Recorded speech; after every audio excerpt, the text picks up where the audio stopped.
Ya pemirsa, untuk menghindari kemacetan dan harga tiket yang semakin mahal, penumpang bus di Terminal Kalideres mulai melakukan perjalanan mudik lebih awal.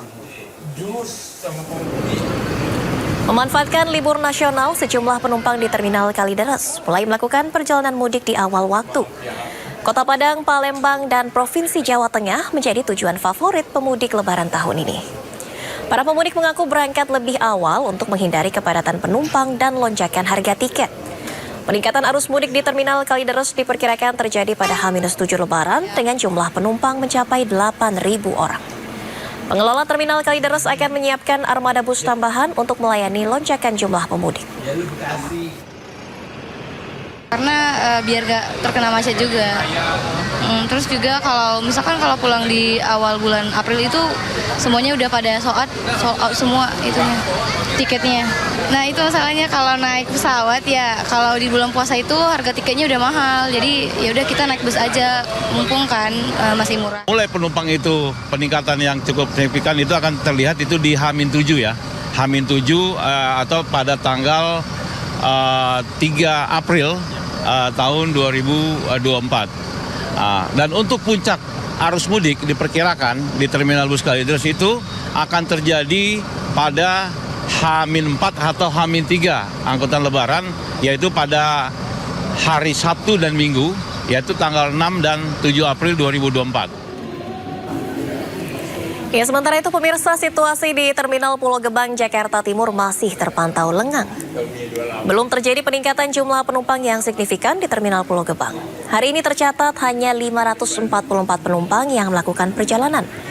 Sebanyak 66 armada bus telah disiapkan untuk mengangkut penumpang di hari ini.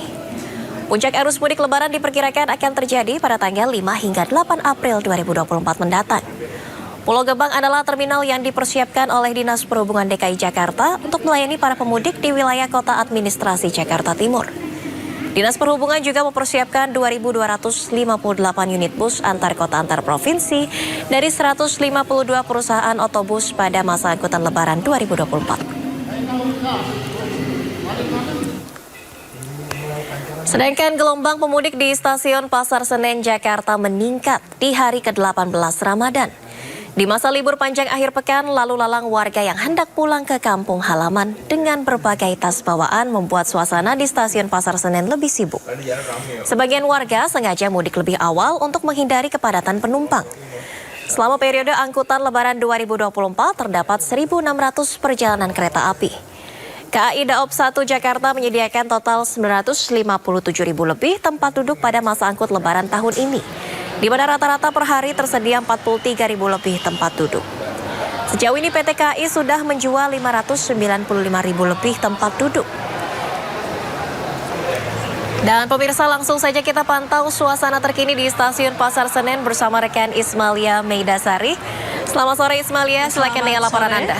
Memang mudik ini memang menjadi tradisi bagi para penumpang yang hendak melakukan perjalanan ke kampung halamannya. Terlebih lagi ini merupakan hari raya, yakni hari raya Idul Fitri selama 1 bulan berpuasa. Dan juga untuk situasi di Stasiun Pasar Senen kali ini memang sudah terlihat banyak penumpang yang hendak melakukan perjalanan ke kampung halamannya atau mudik ke kampung halamannya. Dan juga seperti yang informasi yang kami dapatkan, memang per tanggal 29 Maret 2024 ini memang sudah ada 500.000 lebih tiket yang terjual. Dan untuk perjalanannya sendiri ini memang dari KAI atau Kereta Api Indonesia ini telah menyediakan sebanyak 1.677 perjalanan, yang dimana ini untuk daerah operasional 1 Jakarta dari Stasiun Senen dan juga Stasiun Gambir.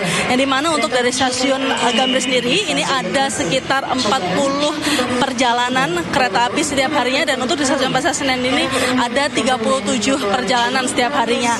Dan juga untuk puncak arus mudik ini diprediksi terjadi pada tanggal 8 April hingga 9 April 2024, yang dimana pada tanggal tersebut ini sudah ada sekitar 40.000 penumpang atau 40.000 tiket yang sudah terjual habis. Dan untuk destinasi wisata favorit ini ada di Jawa Tengah, yakni ada di Yogyakarta, Surabaya, Semarang, dan juga Bandung. Dan juga untuk dari PT KAI KAI sendiri menghimbau bagi para penumpang yang belum mendapatkan tiket kereta di hari atau di tanggal 8-9 April ini bisa memesan tiket, karena untuk tiket dari tanggal 31 Maret hingga tanggal 3 April ini masih tersedia. Ada sekitar ketersediaan penduduk ada sekitar kurang lebih 40% hingga 61,8%. Yang dimana juga untuk di sini juga kami memantau memang untuk para pemudik sudah berdatangan dari tadi siang, dan juga mereka membawa barang bawaan untuk pulang ke kampung halamannya. Kembali ke studio. Baik, terima kasih Ismalia Medasari melaporkan langsung dari Stasiun Senen, Jakarta Pusat. Selamat bertugas kembali. Ya pemirsa, sejumlah ruas jalan tol akan dioperasikan secara fungsional untuk mengurai kepadatan arus mudik Lebaran 2024. Dua di antaranya adalah tol Jakarta Cikampek 2 Selatan dan ruas tol Solo Yogyakarta.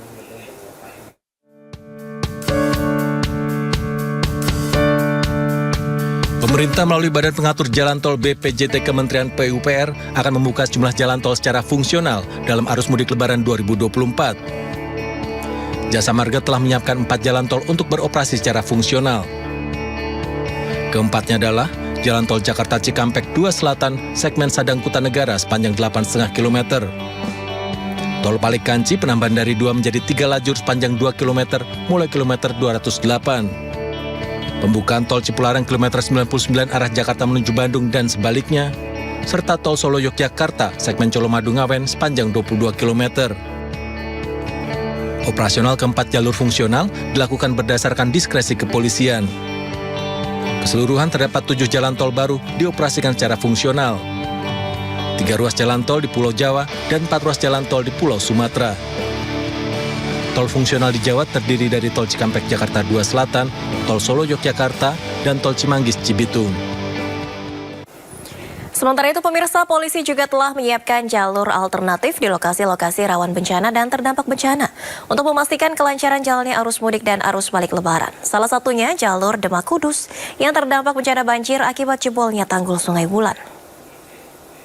Di jalur pasca banjir ini terutama di kilometer 41 sampai 45 itu yang terdampak sangat parah di Demak Kudus ya.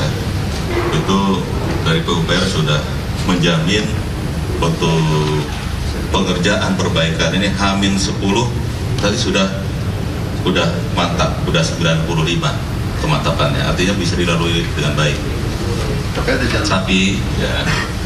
Tapi kalau nanti terjadi banjir ya di tempat yang sama Demak Kudus, kita sudah menyiapkan 3 jalur alternatif ya, untuk pengalihan arus.